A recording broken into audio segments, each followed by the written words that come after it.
Bonjour. Alors aujourd'hui, je voulais vous présenter deux choses. Une pierre, l'obsidienne mouchetée, et un très bel oracle qui s'appelle l'oracle quantique.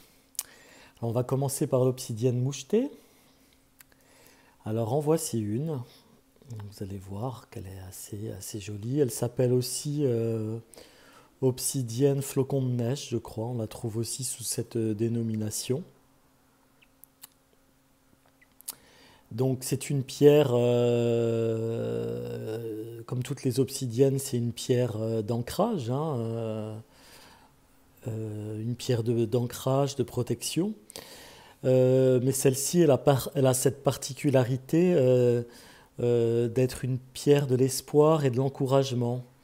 C'est une pierre qui va vous permettre de voir l'aspect positif dans toutes les situations problématiques.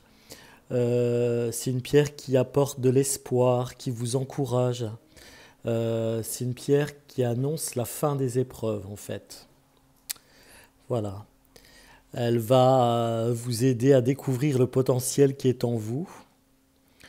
C'est une pierre qui équilibre également le yin et le yang, le mental, les émotions. C'est une pierre qui est utile pour les gens qui sont un peu dépressifs ou qui sont en période dépressive parce que cette pierre chasse les dépressions. C'est une pierre aussi qui chasse les illusions. Hein, quand on est un peu dans le déni ou quand on, voilà, on croit dur comme fer à quelque chose qui n'est pas forcément vrai ni bon pour nous, elle aide à chasser les illusions. C'est une pierre qu'on peut utiliser sur le chakra terre en fait, pour s'ancrer, qu'on peut également utiliser sur le troisième œil. Si on médite avec des pierres par exemple, ou si on travaille avec des pierres. Niveau santé, elle a une action sur la circulation sanguine, elle a une action pour améliorer la vue. Et elle accélère également le processus de cicatrisation. Donc voilà, donc une très belle pierre, très belle obsidienne, très intéressante je trouve, à avoir dans sa petite collection de lithothérapie. Alors maintenant l'oracle quantique. Alors l'oracle quantique, c'est un oracle que j'ai découvert dans une boutique ésotérique, hein, Pierre de Lumière. Et j'avais vraiment une impression que ce jeu m'appelait. Je ressentais une sorte de vibration. Euh, voilà, j'étais pas particulièrement attiré plus que ça. Un outil d'ouverture à la conscience multidimensionnelle, ça me parlait pas trop. Mais je ressentais quand même une espèce d'appel. Donc je l'ai pris, j'ai ouvert le jeu et là la vibration était encore plus forte. Euh, et c'est un jeu qui est très très intéressant, euh, qui a été conçu par Richard Gandon, ou Gandon, je ne sais pas comment ça se prononce, qui est designer de métier, qui est devenu énergéticien. Et il a mis à peu près 30 ans de recherche et d'expérimentation pour créer cet oracle quantique. Donc je me dis que c'est pas rien, hein.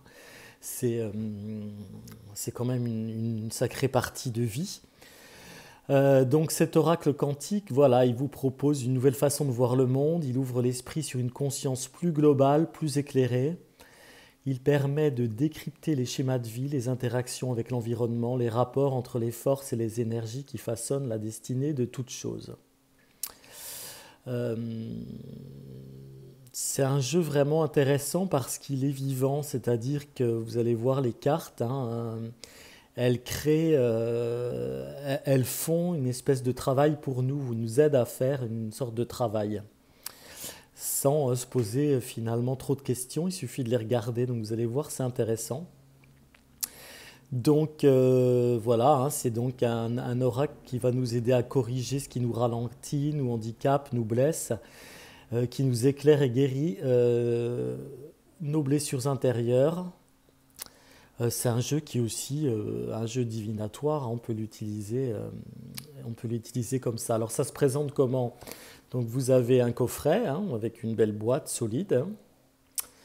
Vous avez donc le manuel d'utilisation qui est assez conséquent.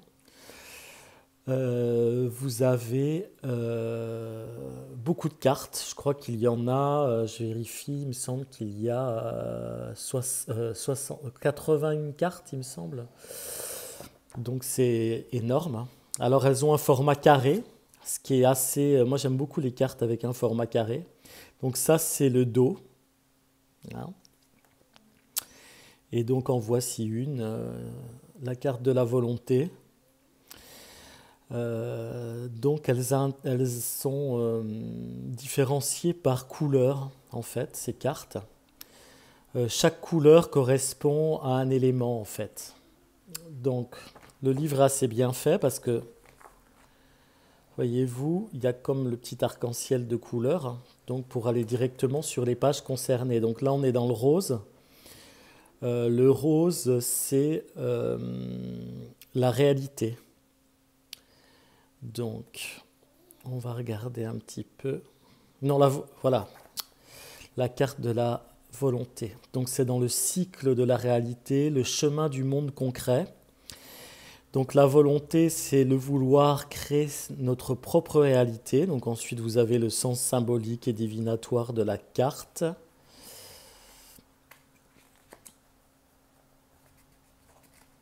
C'est jamais facile, hein, d'une main, hein, de faire des vidéos. Donc voilà. Alors le conseil, hein, faire preuve de volonté, appliquer ses décisions, etc. Ensuite viennent les phrases clés pour travailler avec la carte, hein. Par exemple en la regardant, hein, on se concentre sur ces phrases. Ma volonté est claire et précise. Je ne me laisse pas distraire de mon objectif. Je veux ce qu'il y a de meilleur pour moi et pour mon entourage, etc. Et ensuite, il y a l'utilisation générale de l'énergie de la volonté. Voilà, donc en observant la carte, en méditant dessus, on peut même s'en servir en la posant sur soi lorsqu'on fait une méditation ou pour soigner quelqu'un, pour aider quelqu'un. Donc voilà, c'est c'est assez simple, hein, simple et efficace, je dirais. Alors il fait appel dans ces cartes à... Bon, il y a 30 ans de travail, donc c'est assez poussé, hein. Je pense que là, on est dans la géométrie sacrée. Il y a la géométrie sacrée, il y a les couleurs, il y a des symboles, hein, des symboles runiques, par exemple. Ici, là, je reconnais Rad, qui est un symbole runique. Je vais vous en montrer quelques autres. Voilà, ici, vous avez l'énergie, une carte de l'énergie de l'eau, je crois. Ou de l'air. Il y a deux bleus, hein. Ça c'est une énergie de l'air. Sagesse, avec une fleur de vie. Ici, l'homme, la carte de l'homme. Donc ça, je crois qu'on est dans l'énergie de...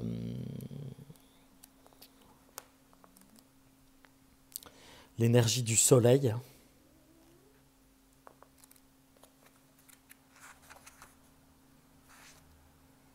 D'ailleurs, voilà le soleil. Puis oui, participe, comme d'habitude.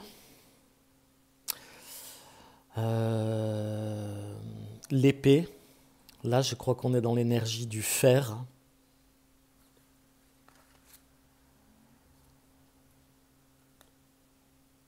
Le corps. L'énergie, je pense, de la réalité, encore une fois.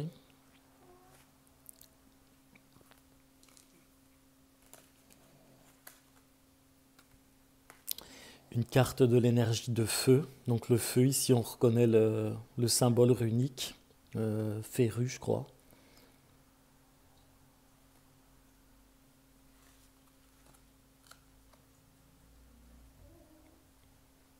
La mort. Vous voyez, la mort, c'est pas forcément une vilaine chose, hein.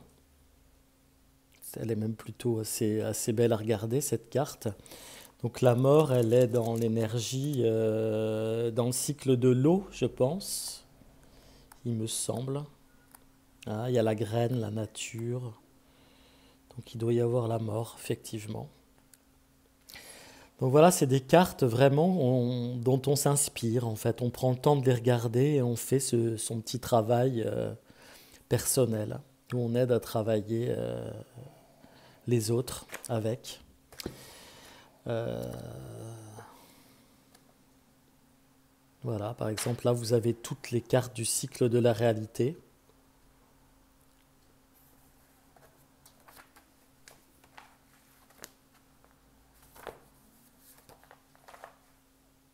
Ici, on va prendre les énergies de la Terre en jaune pour vous montrer, voilà.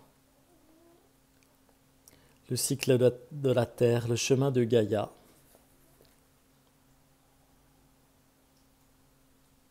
Le cycle de la Terre nous guide sur la voie de notre matérialité.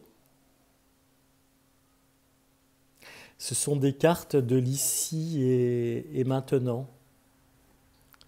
C'est vraiment un très très beau jeu. Donc de Richard Gandon aux éditions Exergue et le prix est de 27 euros. Voilà, 82 cartes illustrées, très très belles.